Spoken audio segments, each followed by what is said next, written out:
दूर किसी जंगल में सोनी चिड़िया अपने पति के साथ रहता था। सोना का चाल चलन व्यवहार गलत था। टोना और टोनी का अपना घर भी नहीं था, वह दूसरे के घर में कब्जा कर कर रहता था। टोनी के 4 बेटे थे। टोना और टोनी अपने चारों बेटे के साथ रहते थे। टोनी ने कुछ दिन के बाद फिर से एक अंडा दिया। उसने सोचा था कि उसे एंड से भी बेटा चिराग पैदा होगा, उसी के इंतजार में था। टोना तो टोना मुझे यकीन है इस एंड से भी बेटा ही जन्म लेगा, फिर मेरे 5-5 बैठे हो जाएंगे। मेरे से जंगल वाला सारा पक्षी डरेगा फिर, क्योंकि मैं 5 बेटों का मन जो बन जाऊंगी। यह भी हो सकता है कि इस एंड से बेटी पैदा होगी, बेटा नहीं होगा। जैसा आपका चेहरा अशुभ है, बात भी आप वैसे अशुद्ध ही कर रहे हो। मुझे बेटी बिल्कुल भी पसंद नहीं है, फिर आप मुझसे ऐसी बात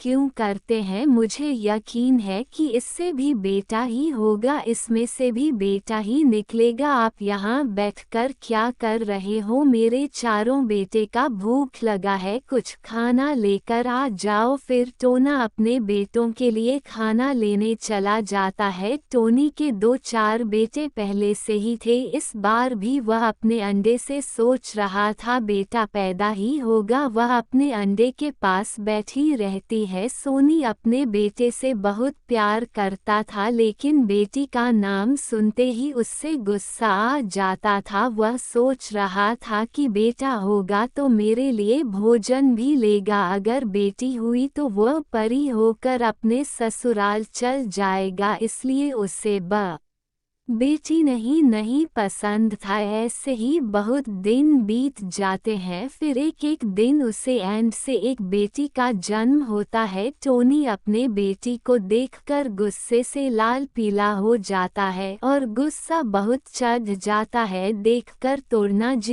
जी आपके मुंह से अशुभ बात ही शुभ हो गया, अंडे से बेटी पैदा हुआ है, ले जाए इसे अपने घर और देखभाल कीजिए। मुझे नहीं होगा इस बेटी का पल ना ले जाए अपने घर और पाली पोस्ट कम, इसके बाद कोई शादी कर कर ले जाएगा, किस काम की यह है मनहूस आपसे? अगर पालन पोषण नहीं होगा तो रख कर लिए किसी वृद्धाश्रम में। टोनी तुम्हें शर्म आनी चाहिए, तुम एक औरत होकर एक लड़की को बहुत समझ रही हो, तुम कैसी मन हो? तुम्हारी बेटी तुम्हें सेवा नहीं करेगा, तुम अपने मन में सोच गलत कर का मेरे बेटी को गलत नहीं सोच सकती हो। ये कहकर टोना भजन लाने चला जाता है। इधर अपने बेटी को लाड प्यार करने से अकेले एक भोसले में छोड़ देता है। पूजा टोना तोते के पास जाकर बोलता है, तोता भाई, अरे तोता भाई, मैं अपने पत्नी से बहुत परेशान हो गया हूँ। मेरा 4 बेटा है, लेकिन उसे फिर भी बेटा ही चाहिए, बेटी से नफरत करती हैं, ऐसा क्यों है? टोनी यह सब बिल्कुल गलत कर रही हैं। आज के दिन में लड़की लड़का से काम नहीं है, आपका सेवा जैसे बेटी करेगा वैसे बेटा कभी नहीं करेगा। मेरे पास एक ही बेटी है, वह मेरा सारा काम करता है, मेरे लिए भोजन भी लाता है। टोना वहां से चला जाता है। इधर टोनी अपने बेटों से बोलता है, मेरे बेटे सब आप सब ये खाना खा लो। मामा टुनटुनी तो हमारे ही बहन है ना, उससे भी भोजन दो ना मामा, उसे भी भूख लगी होगी। जब अपने से भोजन ढूंढ कर लोगे ना तब पता चलेगा तुम्हें, तब ऐसी बात करना, चुपचाप अभी खा लो। बड़ा आया बहन का ख्याल रखने वाला। तभी वहाँ टोना भी आ जाता है। तभी टोनी से कहता है, टोनी को तो खाना खिलाया ही नहीं, फिर भी वह झूठ बोलता है, सबको बराबर बराबर भजन दी थी, इसने पहले ही खाकर खत्म कर दी है। टोनी ऐसे ही माँ की ओर देखते रह गए। ऐसे ही रात हो जाता है, तब सभी सो जाते हैं। तब टोनी बोलती है, मामा आप मुझसे प्यार क्यों नहीं करती हैं? मुझे भोजन भी क्यों नहीं देती हो और मेरे भाइयों से बात करना क्यों बंद कर देते हो? मैं बैठी हूँ, इसमें मेरा क्या है कसूर? टोनी रात भर सोते सोते सोते सुबह कर लेता है। फिर सुबह हो जाता है, उठो मेरे बच्चों सभी एक साथ उठ जाओ, आज हम लोग तुम्हारे नानी का घर जाएंगे और अच्छा खा कर आएंगे, तब तो बहुत मजा आएगा। मामा मामा मैं भी जाऊंगा नानी के घर। नहीं तुम अच्छे भी नहीं हो, नहीं जाओगी नानी के घर तुम, और नहीं पा रहे हो पापा अभी पास के जंगल में ही गए हैं, फिर वह आ जाएंगे। ये कहकर टोनी चिड़िया अपने बेटों के साथ अपने माँ नानी के घर निकल जाता है। फिर सुबह से दोपहर हो जाता है, फिर टुनटुनी को भूख सताने लगती है। भाई लोग देखो मेरा कैसा कहानी है, मेरा मन मुझे बहुत नाराज है।